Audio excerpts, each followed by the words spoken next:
Okay, finally, we're here. We're at the final project. Build a multi-threaded web server. Woo! Okay, it's always been cool. Our final project is the web server that say hello.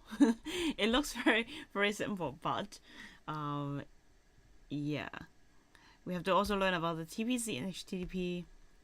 Listen to the TCP connections on the socket. Pass a small number of HTTP requests. Actually, is quite complicated. So, yeah, having a server is not easy. Let's put it together. How we use won't be the best way to build a web server. Of course. Community members have published a number of production ready crates available on crates.io. So this is just for learning purposes. However, our intention is in this chapter is to help you learn, not to take the easy route.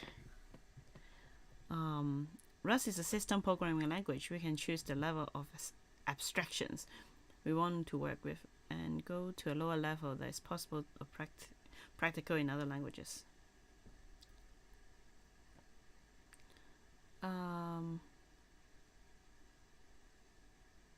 Yeah, so let's do it. Let's just jump into it. Let me close this. Let me close this. Let me probably need a new folder, but it's fine. Single thread the web servers first. So make something work and then make it great. Before we begin, we should quick overview of the protocol involved in building the web servers. HTTP, yeah, Hypertext Transfer Protocol, I hope we all know, and then TCP, Transmission Control Protocol.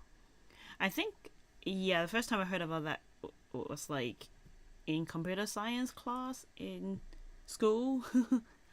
Yeah.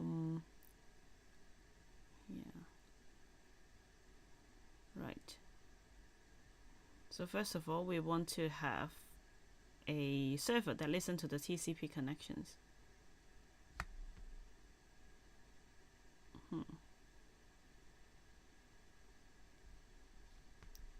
How information get from one server to another, but don't specify what format it is. HTTP built on top of TCP by defining the content. So HTTP, those tags actually how they interpret, I think, is because of the protocol, and TCP is the protocol. Okay. Let's do this. So cargo new hello. Is it called hello? Do we have? Okay, we don't have a hello first. Okay, so just do one here. Cargo new hello. Right, yeah.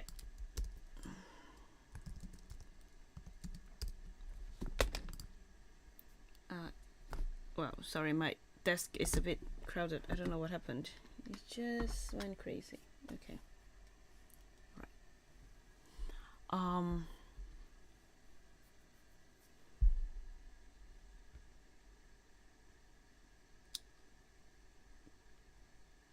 Enter the code in. So if we put this code in, it will call in a standard library that's a TCP listener. They will listen at 127.0.0.17878. Wrapped stream. When it get incoming stream, it will print connection established. Okay. So if we do this, then replace main. So hello, main. We replace all this with this. Then this should start listening to the anything try to connect there, and then yeah.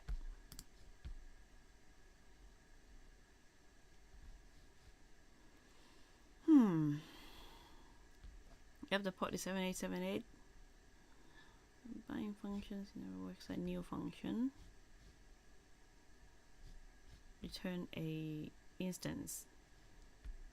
It's called bind because in networking, connecting to a port to listen is also known as binding to a port. It doesn't call new, but it's basically similar because it would generate something. So yeah, we just unwrap. So if anything goes wrong, we just panic and died. yeah.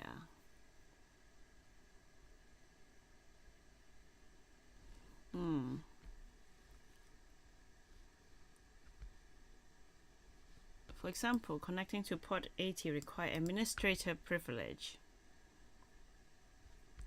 Only higher than 1023 are allowed if you're not administrator.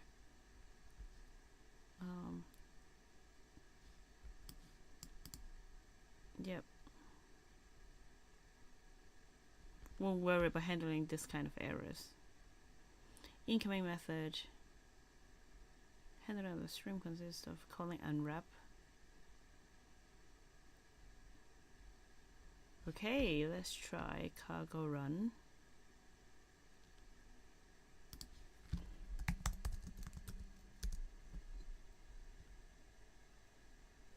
Is running. Incoming. So are they anything incoming? So let's connect to this one. It feels like this is an endless loop. Do this. Oh, the page is not working. However, we are connecting. There are 3 of them. Oh, is it keep trying? The back off and then keep trying. Maybe it is.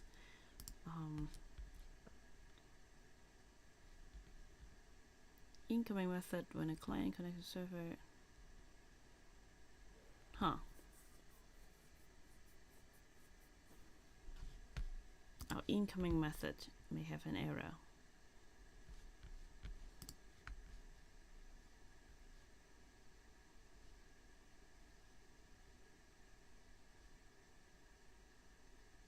Connection attempt.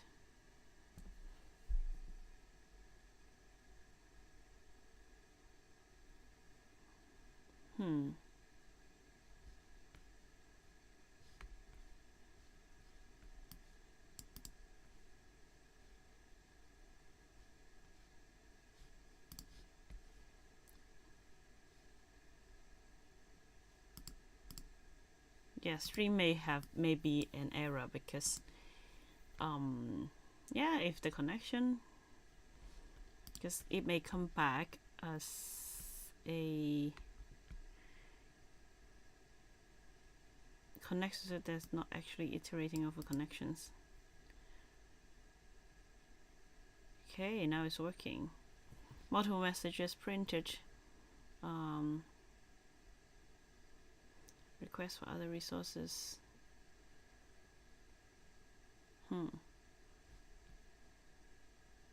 Multiple time because the server isn't responding.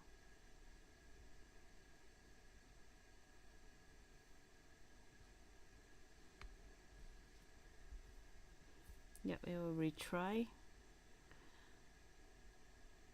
Okay, now we can stop it later. It's fine. It's just stopped working. Reading the request, or maybe I should stop it. It's going cray cray. It's going cray cray. Okay. Reading the request. Implement the functionality to read the request from the browser. Getting a connection and taking some action with the connection. New function for processing the connection. So we need a handle collection function that will read the data from the TCP stream and then print it. So now we change the code. Conveniently, it's been written for us. So let's do this. Okay, so we call in more things. So we have prelude, and then next we have again TCP listener, TCP stream, main. We do the same thing, but instead of printing something out, we handle the connection, and then in the function of handling connection, we have a mutable reference to the stream, and then we have a buffer reader. We put in the stream again. There's a mutable reference to this. No, actually, this is passing the ownership. This is not reference, but this is mutable. So the stream died after, which is fine because it's ended here. But now stream is here, and then the reference is here. HTTP request. So some kind of buffer, some kind of vector. It's the buffer reader. Dot lines. We don't care what is stalling, probably. Dot map, this is a closure. Okay. Just print out the request. Dot collect. So this is functional programming. So take the line and then map them, unwrap them, and then line is empty. I don't know what take whiles do.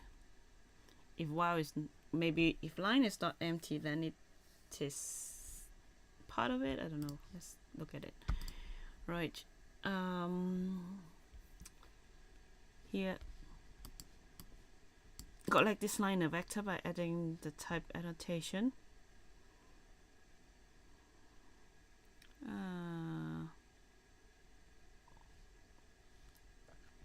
Provides the line method. The lines method return an iterator by stretching the stream of data whatever it sees a new line. To get each string, we map and wrap each result, and the result may be an error. If the data isn't valid UTF-8, there's a problem reading from the stream. Again, a production program should handle these more gracefully, but we're just learning, so it's fine. Browser signals the end of HTTP request by sending 2 new lines character in a row. So to get one request from the stream, we take lines until we get a line that is empty string. Once we collected the lines into a vector. So this is like it stops when it's empty. So take while. So like it won't stop if it's not empty, basically, I think. Right. Try this code. Okay, of course. Browser signal the end. Yeah. Okay. Let's try to see how it works. Cargo run. And then if now we refresh the page. Whoa! Lots of things going on. Wow. Okay. Here we have a request, get host connect, lots of things going on. This is what the stream is here.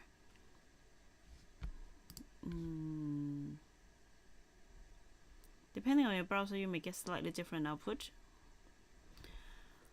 Printing the request data, we can see why we get multiple connections from one browser request.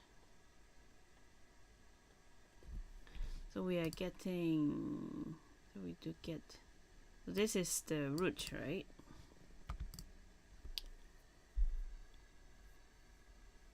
You know, the browser is trying to fetch repeatedly because it's not getting a response.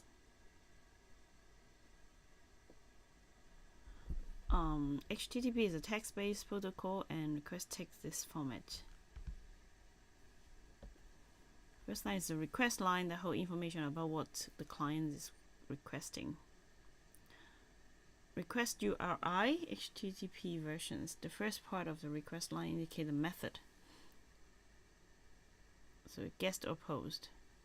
But this is a curve. It's a get, which is asks for information. So it's get. So this is the method. It's using a get method.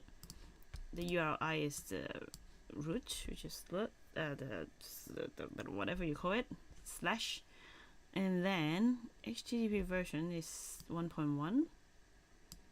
I don't know why it's curve, but okay. And then these are the headers. Then there's a message body.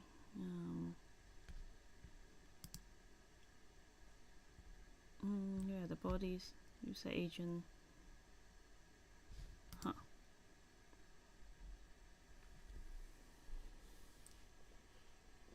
Next part is the slash, which indicate the uniform resource identifier, the URI.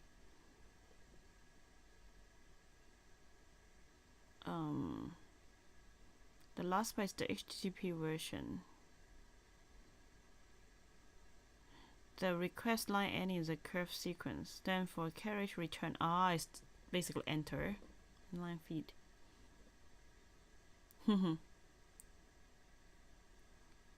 slash r the carriage return slash n is a new line feed.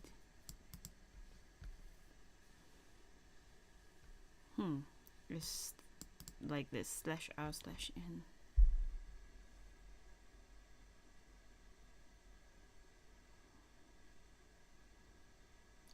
Look at the request line we have received.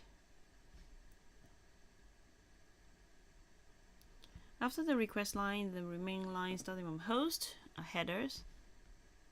Get requests have nobody, so they're all headers. Try making a request from a different browser and ask for different address.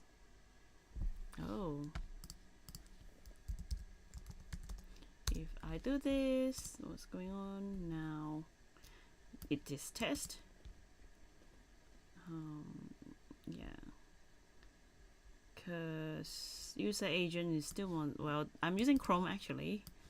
So yeah, Chrome here. Interesting. Okay. So I should update my Chrome, by the way. I just come back home, so sorry. I should do it right after this. Okay, next.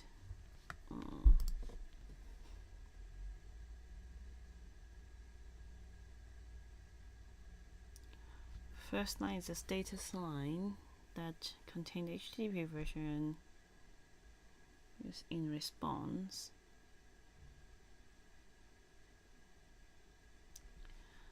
So a response look like this. So the HTTP version and the status code and the recent phase. Headers. There's no headers for this one. There are no message body. Status code is 200 is okay. No header, no body, so it's just two enters. This one and this one. Okay, so we have to write something like that. And handle connection.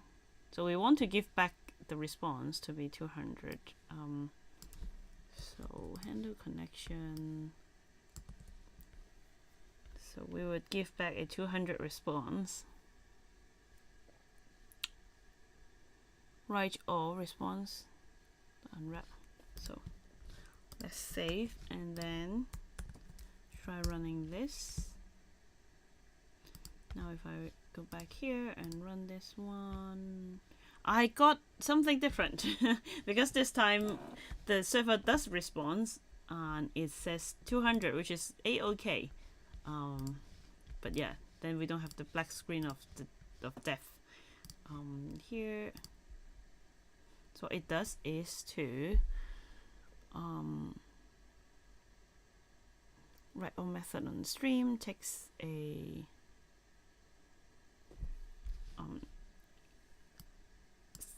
section of the U8 vector. So this is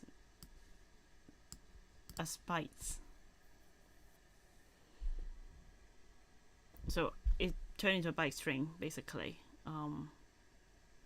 Send those bytes directly down the connection. So we need to unwrap as well because it could fail. And if it fails, then we will unwrap it to handle the error.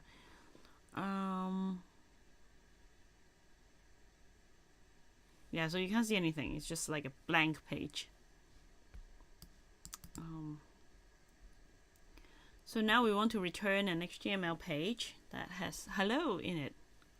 Hi from Rust. So how can we return this? So we can put that as an HTML file first. So new file, hello.html,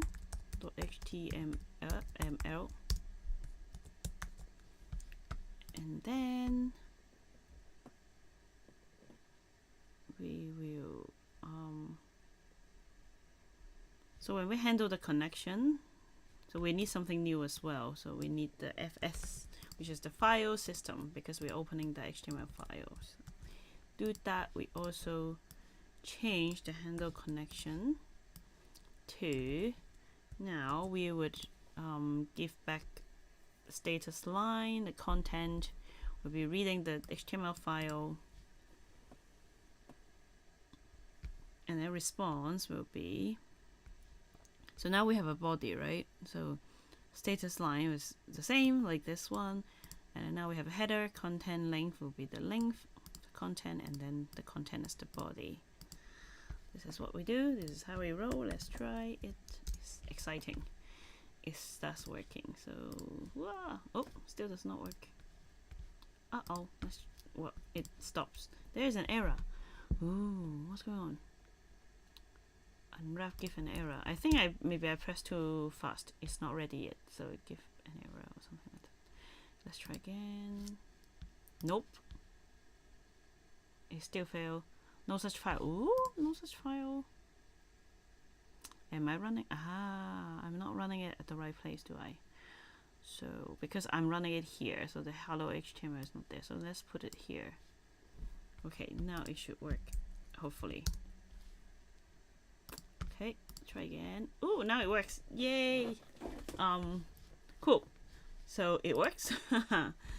So you just load in the file. It's super cool. I like it. Like you can write your own server, and it's, oh my god, it's fun. Use format to yeah. So we have already seen this. Validating the request and selectively responding. Ooh. Okay. So what do we want to do now? We have now if else. So only if the request is the request that we want. Because now if I do anything, yeah, it will still give the hello, right? So it doesn't check anything. So any pages in this server is the same page, which may not be what we want for a server, because it's a bit useless, isn't it? Or if you only have one page, that's fine, but it's fun. So we want to respond differently. So only when we are requesting this, if we then we would give back this and hello. If not, then we have some other different response. So we give not found if it's not. We also need the 404.html. What? Oh, this is the 404. Okay, let's create the 404 as well. First, we create a 404, a new file. New file. Create 404.html. Then this one is our 404, and then we want to change our handler to be like this. So now I have a if else. So else we have to put this in, which is handling the 404.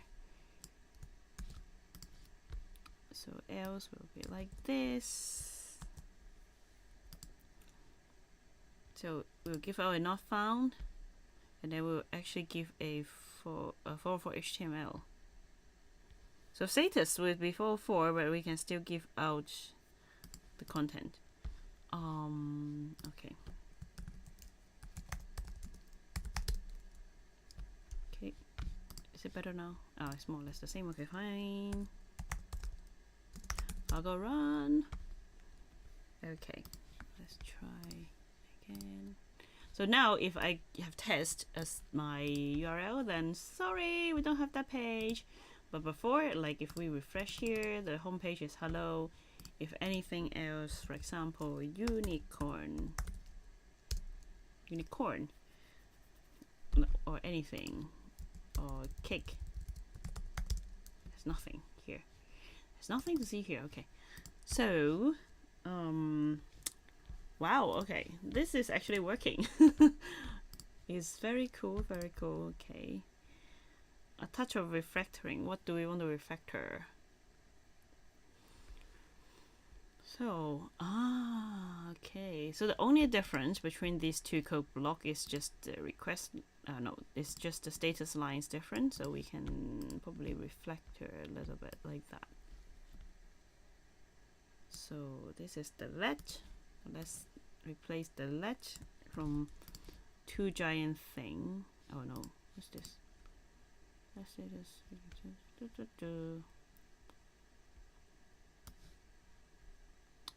If request line. Wow, we are also using this if request line, then status line, file line, this too. contents and wrap. So can we do this?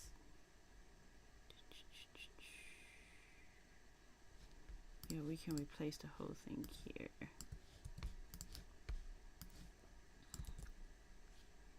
Do we see? We don't need this. It has been closed already. So if else is only here. We have the status line, the content line here. Should still work. Let's check if it works. Yeah. So refresh, it works. So crazy thing, it still works. Okay. Right. Awesome. It works. 40 lines of code. Very simple. Very, very simple server. So now let's challenge ourselves to make it into a multi-threaded ones, which will be fun. So we'll run in turn. So if you only have one client, then it's fine.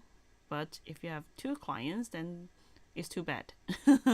Won't process the second connection until the first one is finished processing. So 99.9999% of the server will be multi-threaded.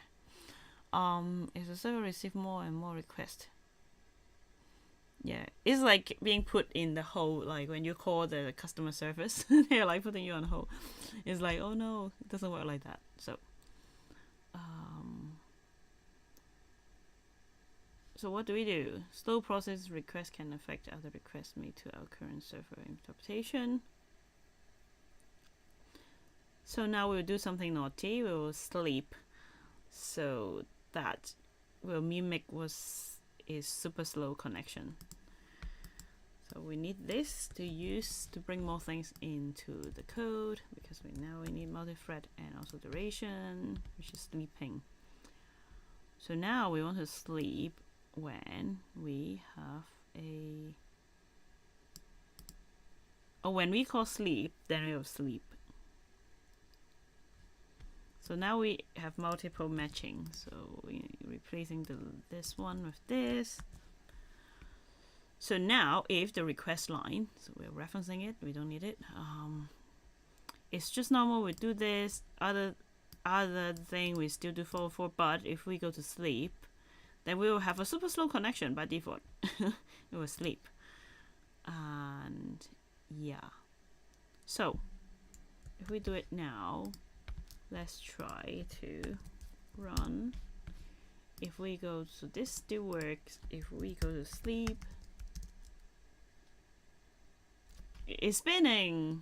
Spinning. Okay, it works, but it takes a while to spin. So for example, yeah, if you go to kick, oops, and then you put sleep here, then it takes a while to go back to sleep, which is hello, but it sleeps. Yeah, so we want to do that because we want to demonstrate what if you have either heavy load or things are super slow.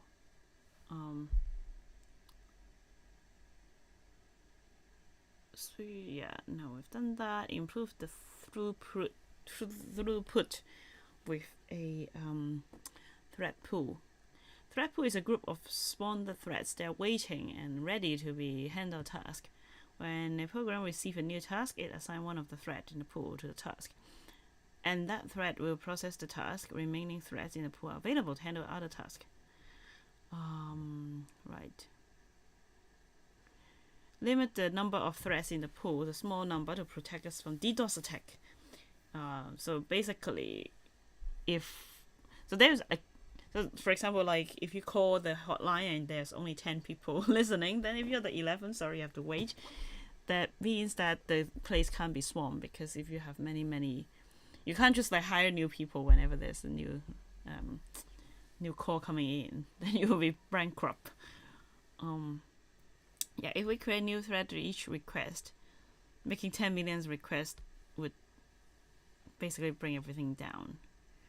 Rather than spawning unlimited threads, then we have the fixed number of threads waiting. So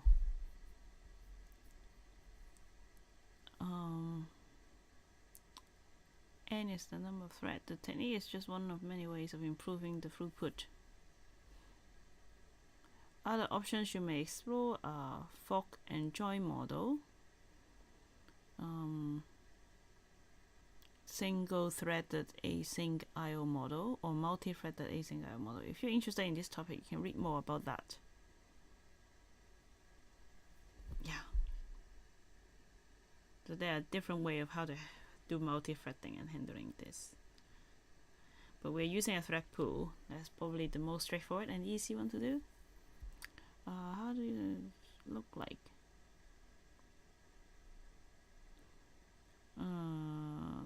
Oh, we use test-driven development now. So spawn a thread for each request. What do we want to do? So in main, we would spawn a lot of threads. So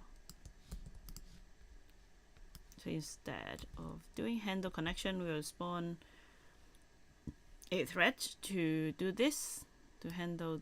So this is a closure, so we'll handle the connection here. Create new thread and then run the code in the closure. Run the code and load the sleep. Then slash in 2 more browser tab. Don't have to wait for sleep to finish. Okay. So let's not do this. Let's do, so this is the original one. So we're already running the original one. So we have the sleep. So if we run the sleep, if we do that again, oops. So okay, let's try again. I'm not fast enough. So let's do the sleep, and then I do something else. Yeah. So this is also waiting because this is waiting for sleep. Right. So if this is slow. So if we want fast, we have to do the. Oops. Oh, not like that. I already used redo. Oh, command Y. Okay. So if I redo, so if I now have different threads to handle it, then if I run the sleep, if I run this one, then it will just be finished. I can also go for cake. So for example, I'm still running this one spinning, and I run for cake, and cake will be done just like that. You don't have to wait for this, which is what it was before. So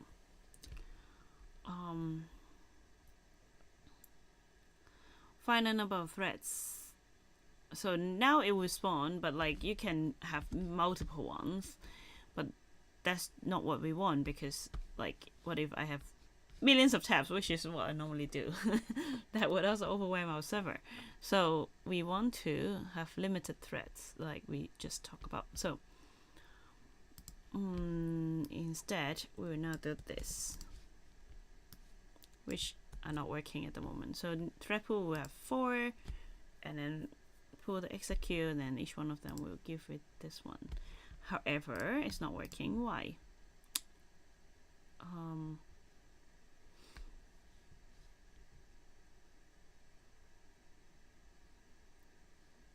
In the for loop, assembly interface.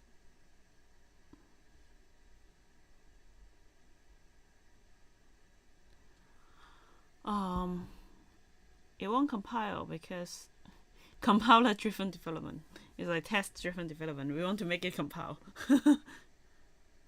If we save and do cargo check, we'll have a problem here.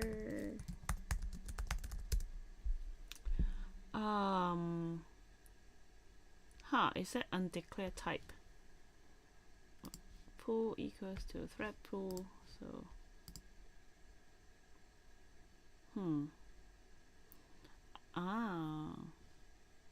so what does the thread pool give back, right?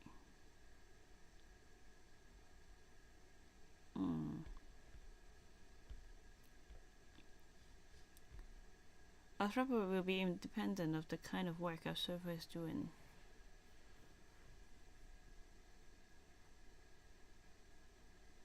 Thread pool type 1 module, we don't have it yet, so we need to have it.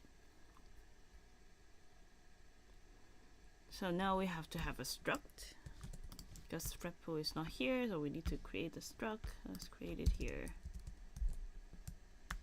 right? Oh, actually put it in the library. Yes, we want it to be independent. So we need to have a library.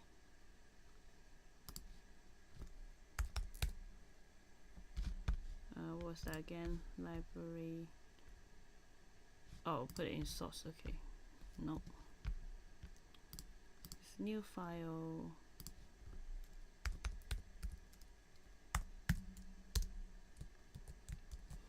We have a pub struct thread pool. So in the main, we would use the thread pool. So also use it. Now, if we do check, we would have a problem. We don't have the new function, of course, so we need to write the new function. This is what we do here. Okay, so now in new, we would create another new thread pool with nothing inside, of course.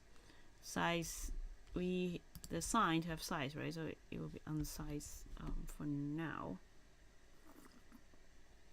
Yeah, we're taking an integer, but we're not doing anything with it for now.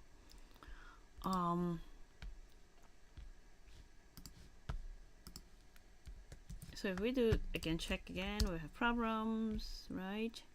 The execute, we don't have execute. Okay, so what do we want to do? Define execute method. So recall from blah blah blah, we can take closure as a parameter of 3 different traits. FM, FM mute, FM ones. We need to decide which kind of closure to use here. And I'm doing something similar to the standard library thread spawn implementation, so we can look at what the spawn one looks like.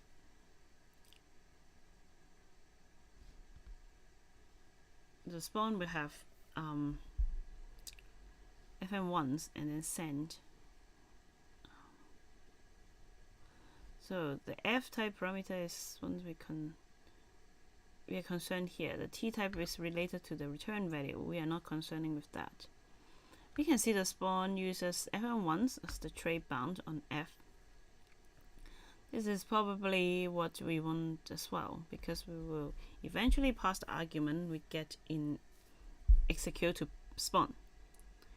We can further confidence that FM1 is the trait we want to use because the thread for running a request only execute that request closure one time. Measures the ones in FM1s. So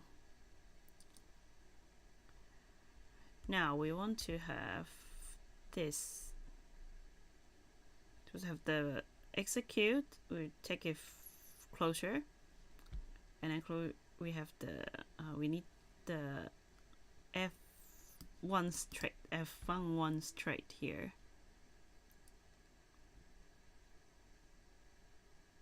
We are not returning, it's fine. We also need the send and also the static lifetime. So let's do it like this. Here.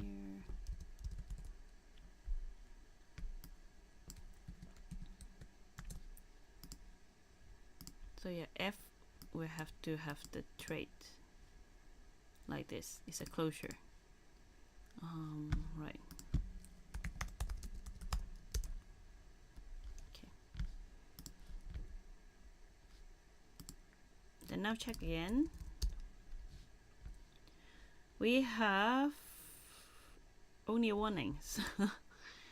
Okay, it compiles. But of course this is not working for now. Yeah, we have an error. Yeah, because we haven't done anything with the new and execute, so we have to implement them. So we have taken a number, right? So what we want to do is to see if the number is bigger than 0, then we would have the thread pool here.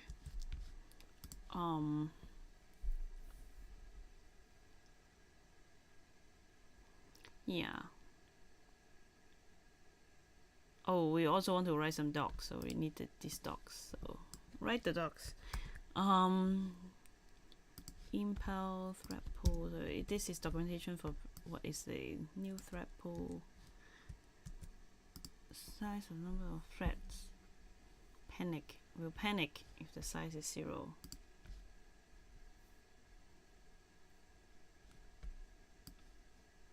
Let's see if it looks good. Right.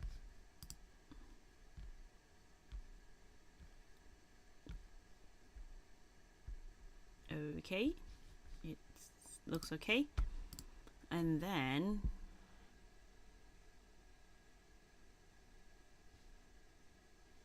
we could change new into build and return a result. Like we do with config build. Yeah, because new is not expecting, so new always work, right? It's not expecting a result. Yeah, so you could either like use assert like this, that it would just crash if the size is 0, or you can use result to handle it, but then like it's better not to call new, because new always returns something if it works. So this could be a possibility.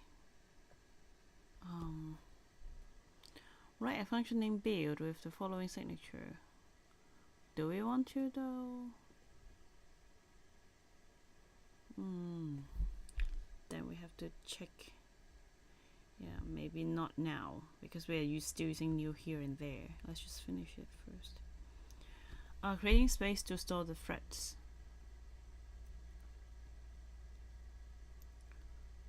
The spawn function will return a join handle.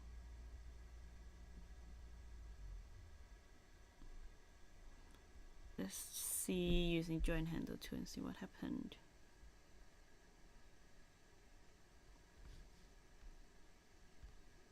So new returned a, okay.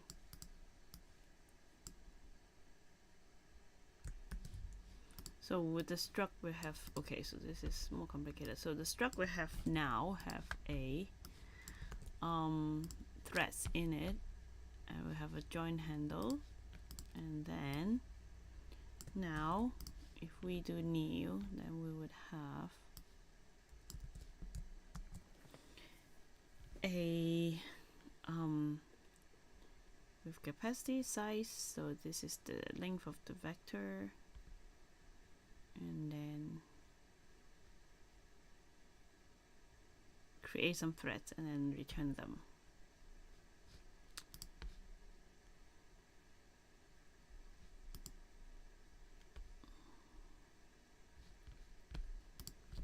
So if we do check, yeah, it's fine.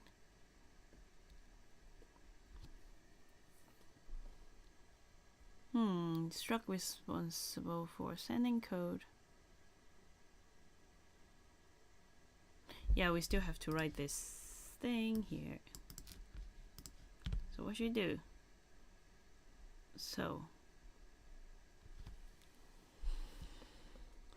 we spawn.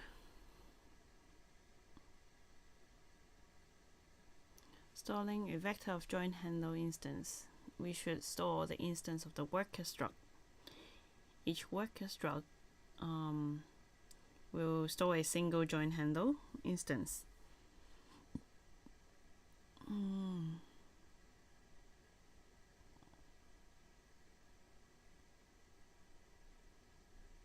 Run the code if the workers. We will implement a method on worker that would take the closure of the code to run and send it to already running threads for execution. So each one of them also have an ID. So define a worker struct that holds an ID and a join handle. Change the thread pool to hold a vector of worker instance. Define worker new and then take an ID and return a worker instance that hold ID and the thread spawned with an empty closure. Use the for loop to kind of generate the ID. Okay. So we need worker, and then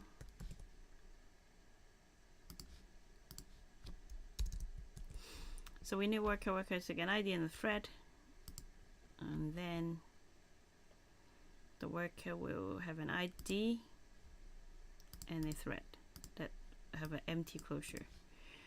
Now the thread pool should hold not join handle but the workers, and now when we spawn new workers, we will get the ID and then create the workers push creating workers. Right.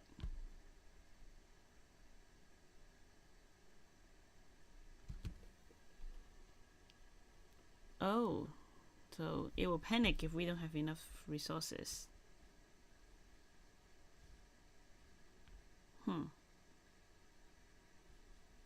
Production thread pool implementation, you are likely to use thread builder and a spawn method that returns the result instead.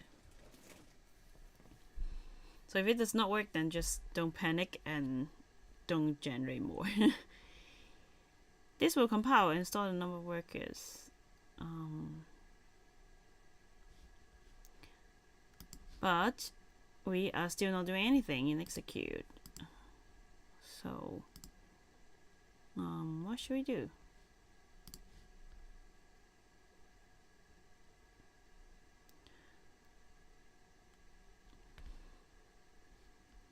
So now communicate between two threads, we send things down the channel, right?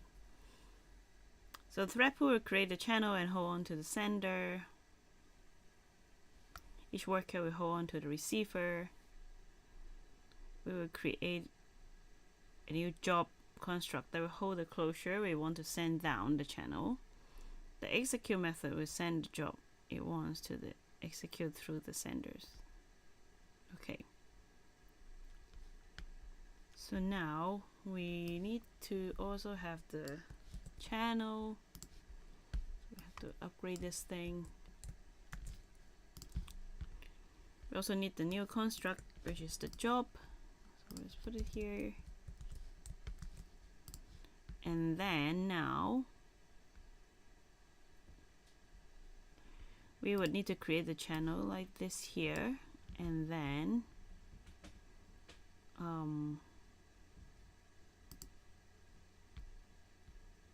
yeah, so let's replace this with this here. Yeah, so now we have the new channel, sender and receiver. So now we would have, so instead of what it was, so just workers, we will have a sender as well.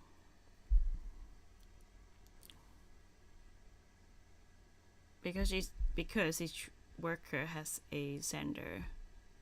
Each worker is a sender. So right.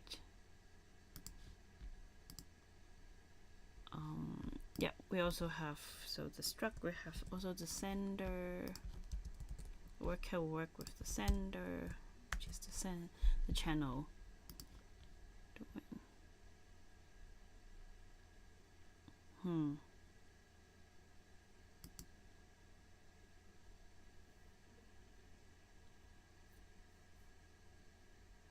So next, we need to give the receiver to the worker, because this is the sender and the worker will, so yeah, worker is the receiver, so the receiver end is the worker, thread pool is the send end. So we now want to also give the receiver here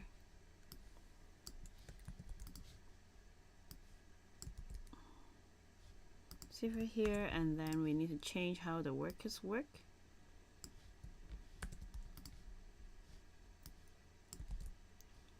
So now when we spawn, then there's the receiver.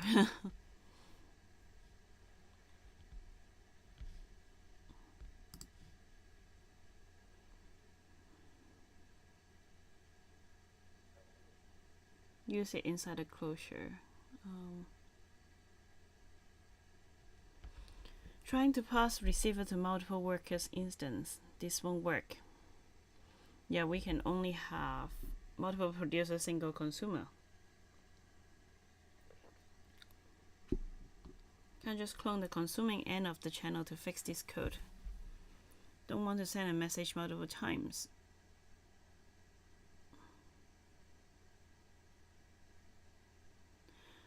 So what should we do? We want one list of message with multiple workers.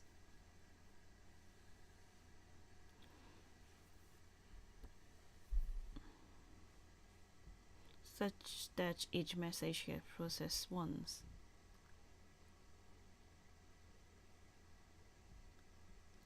Taking a drop off the channel queue involves mutating the receiver, so the thread needs a safe way to share and modify the receiver.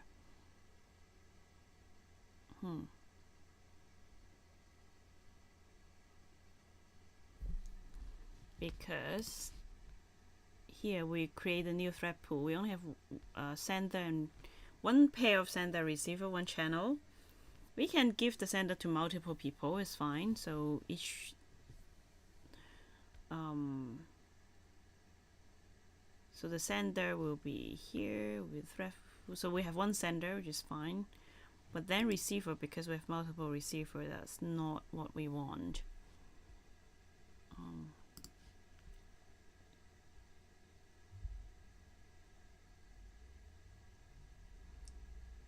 So how can we do it? Then we have to switch the receiver. So if we do this,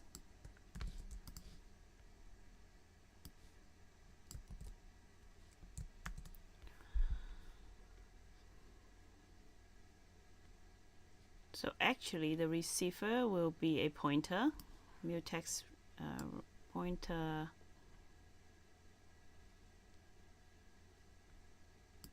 Then we can clone the pointer to the worker, and then the worker will do this. So the receiver is actually a pointer, mutable pointer. Oops. So the mutable pointer of the job.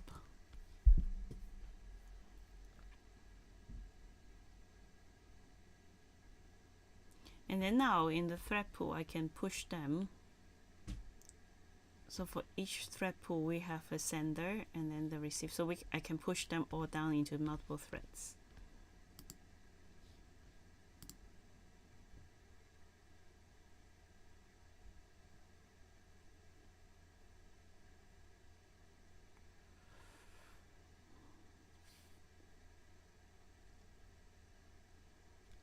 Put the receiver.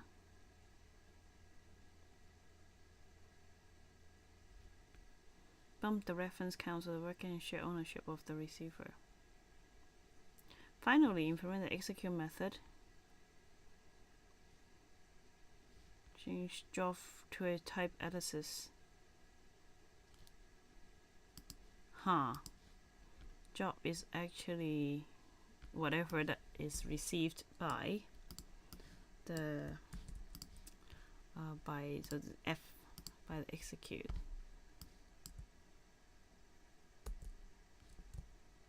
So now we can change this.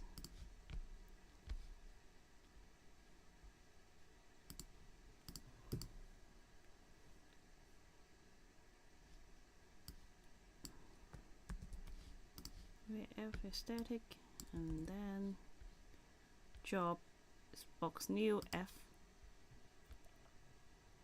self.sender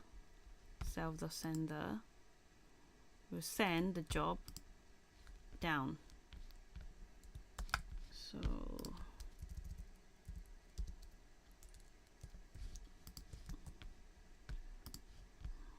after creating a job instance,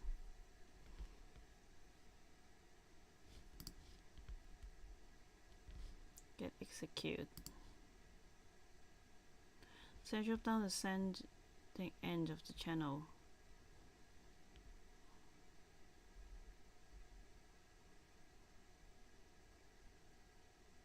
So worker also.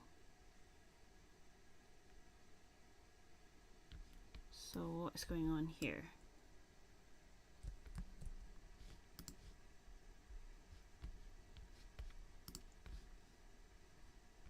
Our closure being passed down will only reference the receiving end of the channel. Instead, we need the closure to loop forever, asking the receive end of channel for a job and running a job when it gets one. So now, oops, wrong. Change all these. It will return a worker, and then thread. So we spawn.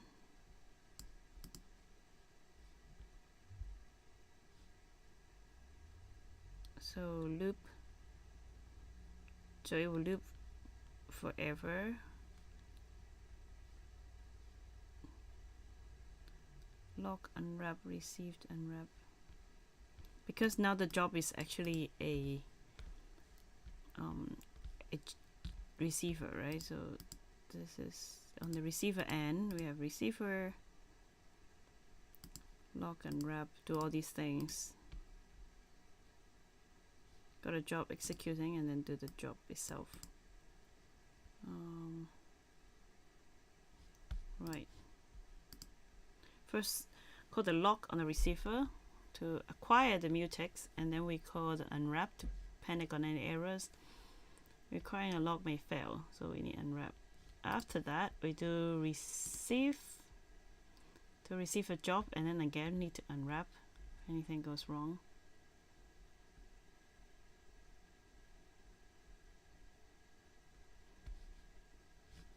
So now,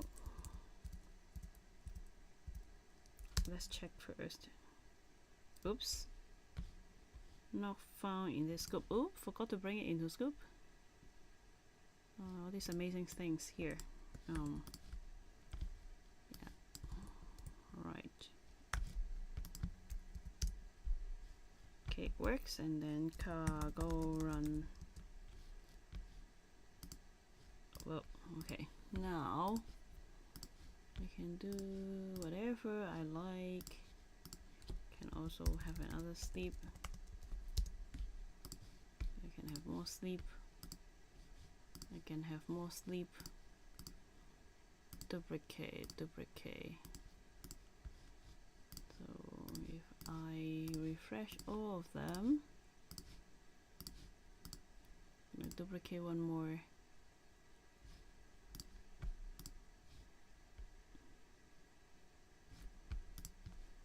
So 0, 1, 2, 3, 0, 1, 2, 3, 0, 1, 2, 3. Never go to 4 because we only have 4 channels, 4 workers.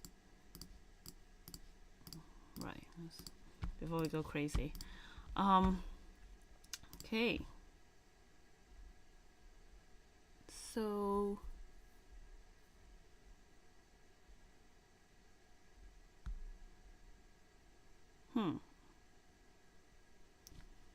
still something's wrong. Compile. So this one, okay. Never more than 4 threads. If you open sleep in multiple browser windows, they may load one at a time in 5-second intervals. There may be caches. After learning about Wildlet, we're wondering why we didn't write the worker code using Wildlet.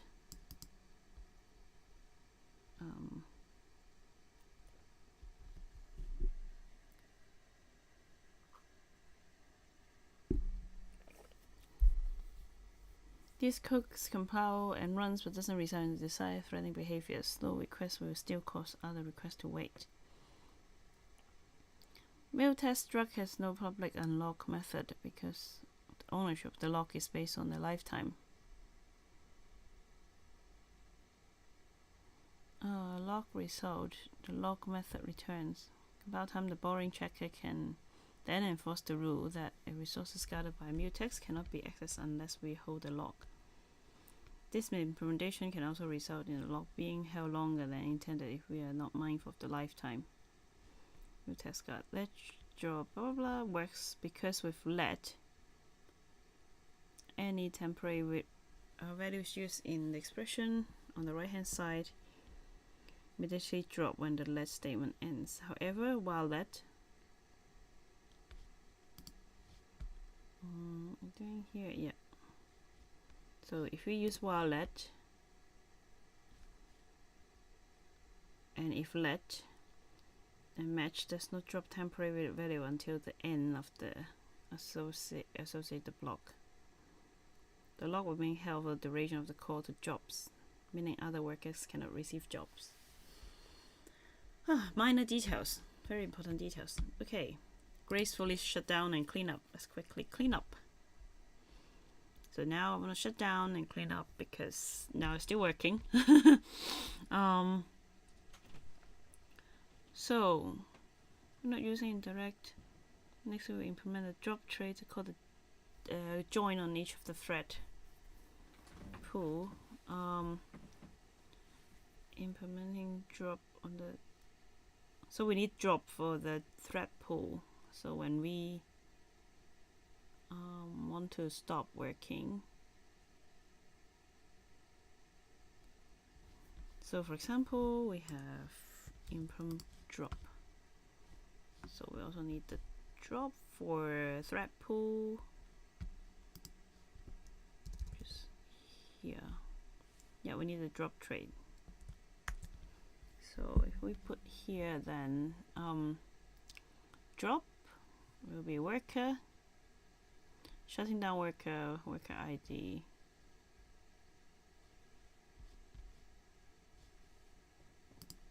Yeah, because now it's still working, isn't it? Or what's going on? Duplicate, duplicate, duplicate.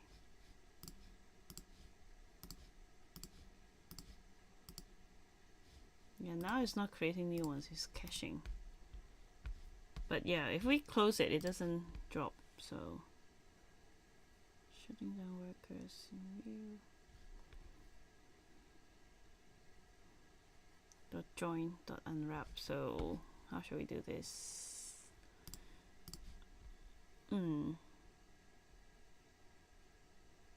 Self is the mutable reference. We need end mute. Got join on the workers thread. Got join fail, we unwrap.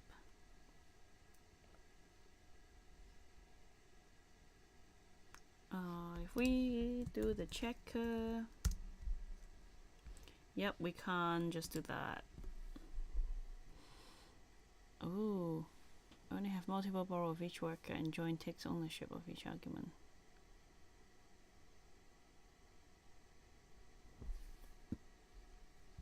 Join can consume the thread, then it doesn't work. Yeah, so join will consume the thread. But for the workers.thread is, I'm just mutable self. Yeah, so it's a mutable reference, right, for self. So you can't do that.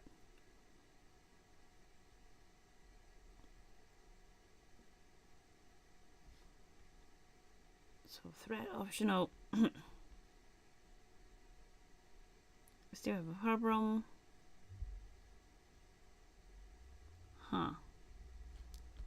So now we say that thread can no longer exist.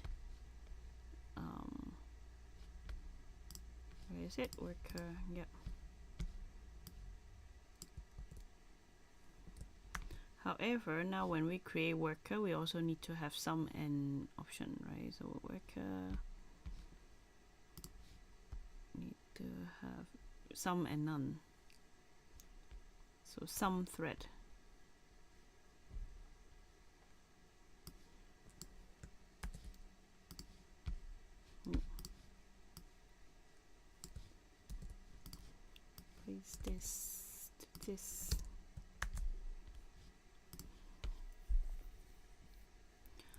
drop implementation, whether we intended to call tick.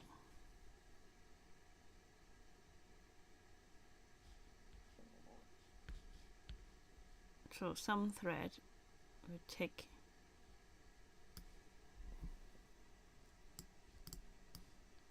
So if we put this here in the drop, so instead of just drop now, we would have thread. So if let, so if there is something inside that we can tick, then we would do the join and wrap thingy.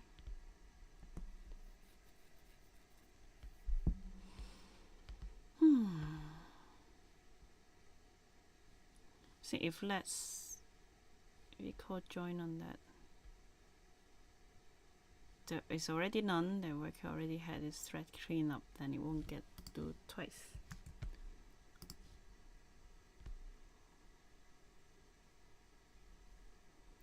Signaling to the thread to stop listening for jobs.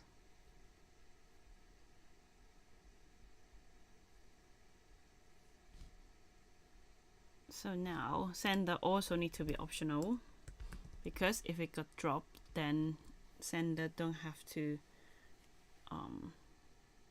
be there as well.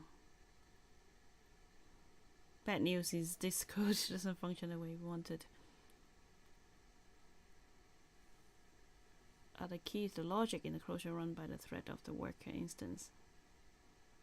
You could join, but that won't shut down the thread because they loop forever looking for jobs. Okay. So for thread pool, we also need to be able to drop the sender. So here, so we also have maybe sender. When we create it, we will have maybe a sender, and when we execute it as reference unwrap. So now if I execute, I have to do sender as reference. Oops, what happened?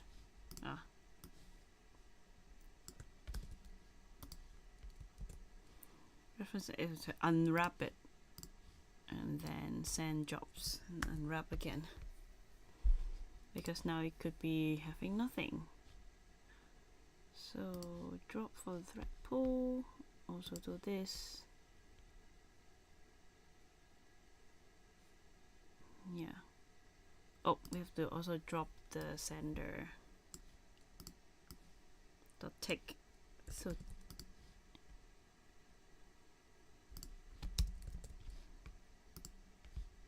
working, okay, like that. Dropping sender close the channel, which indicate no more message will be sent. When that happens, or the calls to ref return an error. We change the worker loop to gracefully exit the loop in that case, which means the thread will finish. So now instead of worker new, now instead of this loop that we just unwrap when there's no received, we have to do the let message and match. So we don't do unwrap, we have to handle this gracefully. So we have to do this. Yep, so it was a message. If message is okay, then we'll get the job. If not, then it will exit and break out from the infinite loop. Whoop. Oh, there's already a job in there. Let's do this. Right. Okay. So in the main loop, we would also have the shutdown. So after that, we just print our shutdown here. Connection.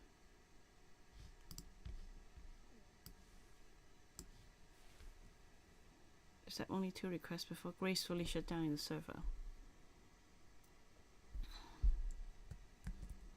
So it will only take 2 and then it will shut down itself. Okay, that works too.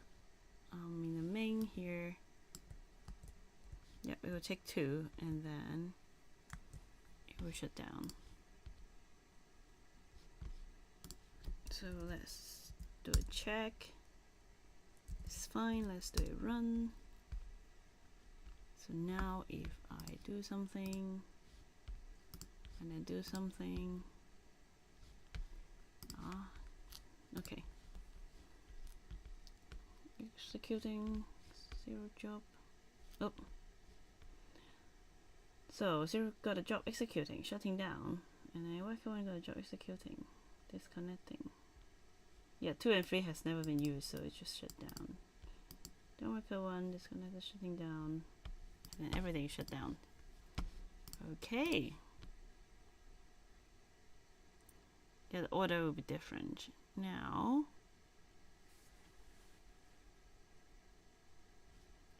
we've completed, so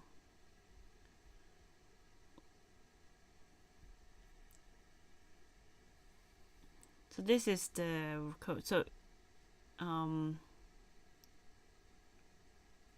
the connections, this is the full code. Buffer, we don't have that. We don't have that buffer here. Huh. Okay. It's alright. Okay, we could do more here. You could add more documentation, but I'm not doing it today. So that's it for me for today, and I will see you next time.